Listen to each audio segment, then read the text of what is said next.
கைகேயிடத்திலே போய் தனக்கு பட்டாபிஷேகம் நடக்கப் போகிறது என்ற செய்தியை ராமன் சொல்ல ஆரம்பித்த உடனேயே கைகேயிக்கு சொல்கிறாள், பட்டம் உனக்கு அல்ல, பரதனுக்கு. நீ போய் 14 ஆண்டுகள் காட்டிலே இருந்து பின்னாலே வர வேண்டும், இது மன்னனுடைய ஆணை என்று சொன்ன பின்னாலே அவனிடத்திலே எந்த விதமான மாற்றமும் தோன்றவில்லை.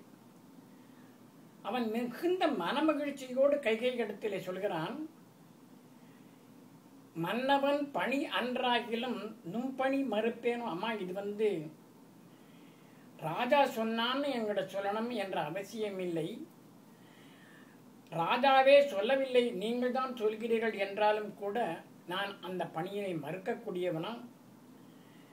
ரொம்ப அருமையாக இது காவியமாக மலர்வதற்கு காரணம் கம்பன் தேர்ந்தெடுத்த வார்த்தைகளை இந்த கவிதைகளில் பயன்படுத்துகிற காரணத்தினாலே தான் அந்த சிறப்பினை அது பெறுகிறது. அந்த வரிகளை போடும் பொழுதே மன்னவன் பணி அன்று, இது ஒன்றும் ராஜா சொன்னது இல்லை என்பதை தெரிந்து கொண்டதைப் போல அந்த பாடலிலே அந்த வரி வருகிறது. மன்னவன் பணி அன்று ஆகிலும் நும்பணி மறுப்பேனோ. நீ சொன்னா நான் என்ன மறுக்கவா போகிறேன்? அதோட சொன்னான், என் பின்னவன் பெற்ற செல்வம் அடியேனேன் பெற்றதன்றோ. பரதன் இந்த ராஜ்யத்தை ஏற்றுக்கொள்ளப் போவதில்லை என்று சொல்வதைப் போல அமைகிறது அந்த பாடல். என் பின்னவன் பெற்ற செல்வம் அடியேனேன் பெற்றதன்றோ, என் இனி உறுதி அப்பால் இப்பணி தலை மேற்கொண்டேன், மின்னொளிர் காணம் இன்றே போகின்றேன் என்று அவன் காட்டுக்கு செல்வதற்கு தயாராகி விடுகிறான். அங்க கோசலை தன்னுடைய மாளிகையில் காத்து கிடக்கிறான். எப்படி? அவளுக்கு செய்தி போய் இருக்கிறது, ராகவனுக்கு பட்டாபிஷேகம் நடக்கப் போகிறது, அரசு பதவி கிடைக்கப் போகிறது என்ற செய்தி போன காரணத்தினாலே அவன் மஞ்சள் நீராடி அவனை சுற்றி நிறைய சேடிமார்களும் தோழர்களும் கவரி வீசுகின்ற நிலையிலே அவன் என்னை பார்க்க வரப்போகின்றான் என்று தவித்து போய் கிடக்கிறாள். ஆனால் இவன் எப்படி போகிறான்? இவனை சுற்றி யாரும் இல்லை, இவன் தனியாளாக போகிறான். ரொம்ப அருமையாக சொன்னார்கள். பழைய காலத்திலேயே அதை மிகச் சிறப்பாக எடுத்து காட்டி இருக்கிறார்கள். மொத்தம் பதவியில இருந்தா அவனை சுற்றி எல்லாரும் நிற்பாங்க. ஒரு தாசில்தார் இருந்தாராம். தாசில்தாருடைய குழந்தையை அந்த அரசாங்க ஊழியனாக விளங்கக்கூடிய சேவகம் செய்யக்கூடியவன் எடுத்து அந்த குழந்தையை வைத்துக் கொண்டிருக்கிறான். ஆனால் செய்தி வருகிறது, இந்த தாசில்தாருக்கு வேற ஊருக்கு மாத்திட்டாங்கன்னு டொப்புன்னு குழந்தையை கீழே போட்டானா. அதை போல உடனே அந்த பதவி போயிடுத்துன்னு உடனே எல்லாரும் தள்ளி போயிடுறாளாம். ஆனால் இவள் எப்படி காத்திருக்கிறாள்?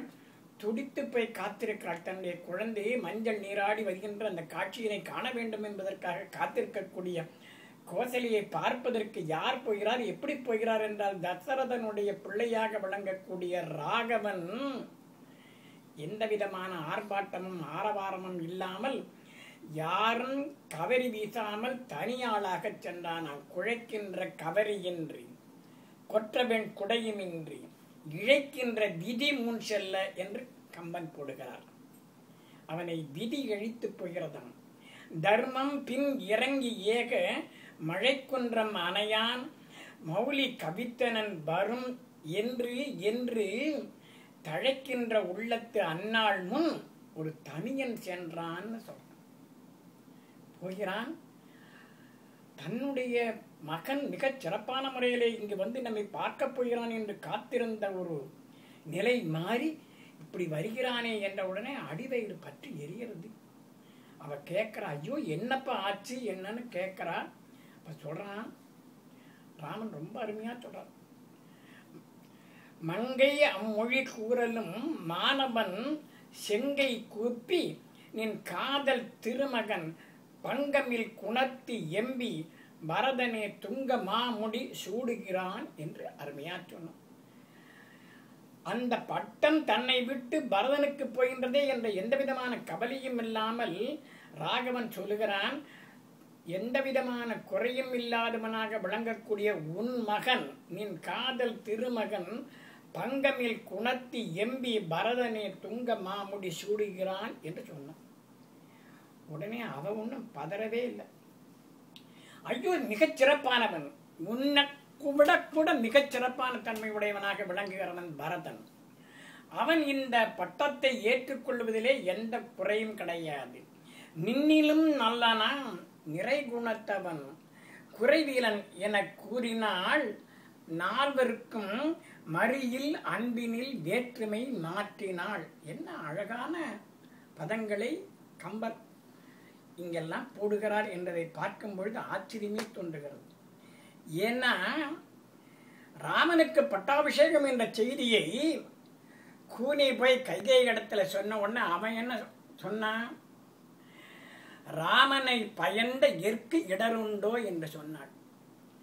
ராமனை மகனாக பெற்ற எனக்கு எந்த விதமான குறையும் கிடையாது என்று அவனை தன்னுடைய மகனாகவே பாவிக்கிறான்.